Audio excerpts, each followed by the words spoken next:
ओम श्री साईराम. ओम श्री साई सुंदर रूपाय नमः. ज्यांचे रूप अत्यंत सुंदर आहे अशा साईंना आमचा नमस्कार असो. 23 नोव्हेंबर 1926च्या प्रातःकाळी मंगलवाद्यांच्या गजरात प्रत्यक्ष परमेश्वराने आंध्र प्रदेशातील पुट्टपर्ती या छोट्याशा खेड्यात जन्म घेतला.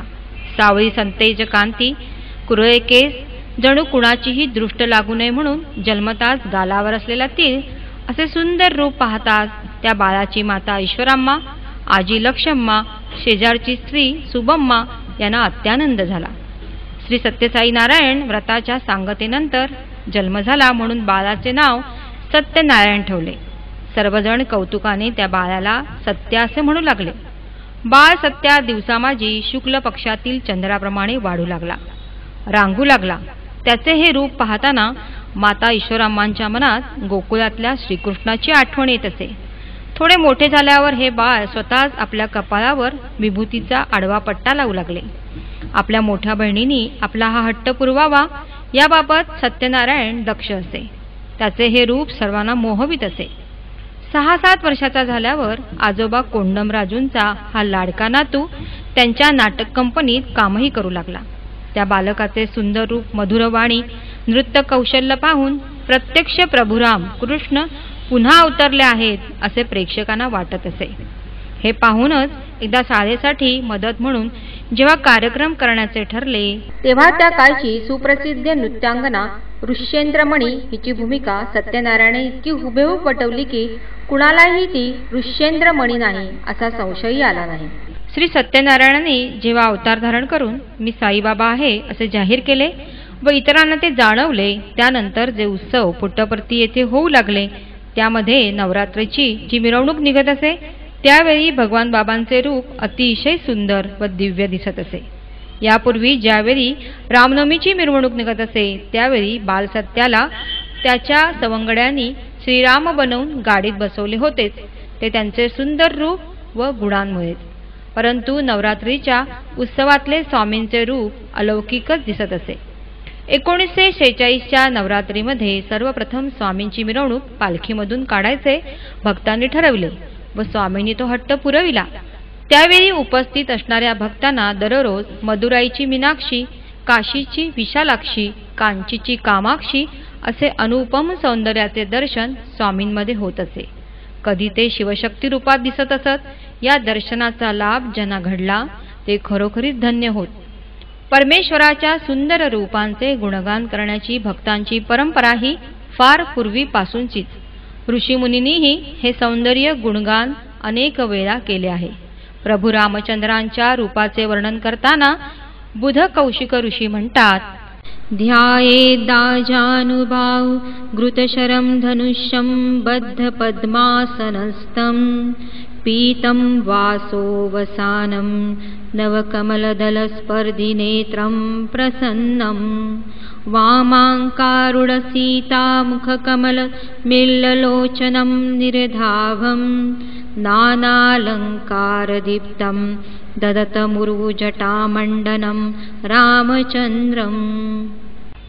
अर्थात गुडघ्यापर्यंत हात असलेला, हातात धनुष्यबाण घेतलेला, बद्ध पद्मासन घालून बसलेला, पीतांबर धारण केलेला, नुकत्याच उमललेल्या कमलाच्या पाकळ्याशी स्पर्धा करणारे नेत्र असलेला, जो प्रसन्न असून ज्याची दृष्टी डाव्या मांडीवर बसलेल्या सीतेच्या मुखकमलाकडे लागली आहे, जलपरिपूर्ण मेघाप्रमाणे कांती असलेला व नानाविध अलंकारांनी अधिकच शोभायमान असून ज्याने मस्तकावर जटाभार मंडनाप्रमाणे धारण केला आहे, अशा त्या प्रभू रामचंद्राचे ध्यान करावे. पांडुरंगाच्या रूपाचे वर्णन करताना संत म्हणतात, पांडुरंग कांती दिव्य तेज झळकती रत्नकिर फाकती प्रभा अगणित लावण्य तेजपुंजाले न वर्णवे तिची शोभा. अशा प्रकारे परमेश्वराच्या सौंदर्याची अगणित वर्णने भक्तांनी केली आहेत. शिर्डी साईनाथांच्या काकड आरतीमध्येही काकड आरती करीतो साईनाथ देवा, चिन्मय रूप दाखवी घेऊनी बालक लघु सेवा. असे केले आहे. तर श्री सत्यसाई सुप्रभातम मध्येही देशांतरागत बुधास्तव दिव्यमूर्तिं संदर्शनाभिरति संयुत चित्तहृद्या, वेदोक्त मंत्र पठनेन लसन्त्यजस्त्रम्.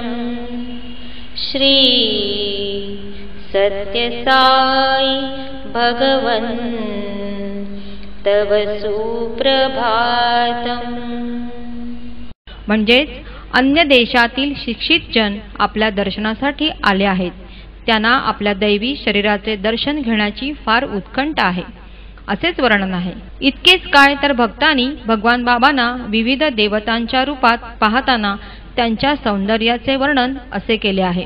श्रीकृष्ण रूप सुंदर श्याम मुरारी साई, सुंदर श्याम मुरारी साई, गोपाला श्रीहरी श्रीहरी, गोपाला श्रीहरी श्रीहरी.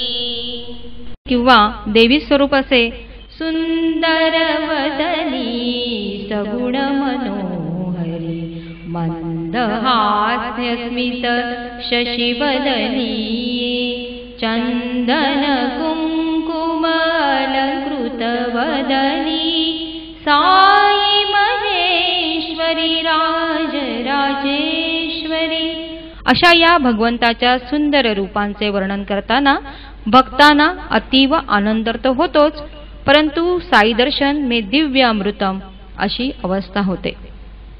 या सुंदर रूपाच्या दर्शनामुळे काय होते?